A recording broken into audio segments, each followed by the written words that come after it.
Yeah, and I understand at VMware you have empowered your researchers to more effectively run research with people with disabilities by getting them to look at the personas and the way in which they view their personas differently. What has been that different approach that you've encouraged them to take?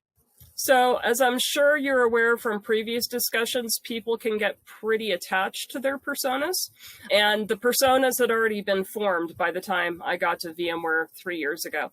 So what we did was we made a set of disabilities that we made orthogonal to the personas so that we could give any disability or any combination of disabilities to any of the personas. So we might take the persona named Shauna and we might give her migraines and a rotator cuff, injury. So she's got her arm in a sling, for example. And then we tell Shauna with those two disabilities stories throughout our end-to-end storytelling process about how she interacts with the system differently because she's got those two issues.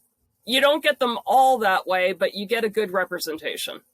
So it sounds like people can extend their existing artifacts and ways of thinking about their audience and layer in what the experience might be for some of the common disabilities that those types of people that they're seeking to serve may experience. Oh, absolutely. I mean, you can't tell where the migraine part of Shauna ends and the single mom part of Shauna begins, right? It's all one great big package, just like I have both glaucoma and motion sickness. So having the flexibility to give any of your personas any disabilities is a really good way to get an introspective view on what it is that those types of people might experience when they're using your product. I was just going to say, and in particular, what they might want to see work differently.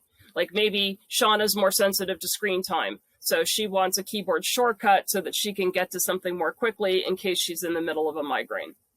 Yeah, 100%. Very hard to separate the parts from the sum. You were talking about personas, and that sort of made me realize that personas are really useful, and they're definitely a helpful tool in helping to shape thinking around user experience, but they're also an abstraction. This isn't the actual person that you're sitting there thinking about. This is some sort of combination of attributes or environmental factors or whatever it is that you've used to inform the development of the persona, that research that's gone into it.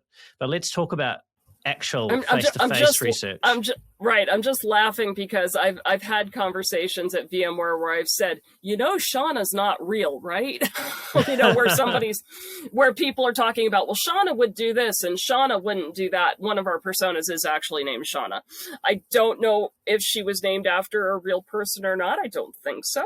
But yes, you're right. They are an amalgamation and there's only so much that you can learn from them.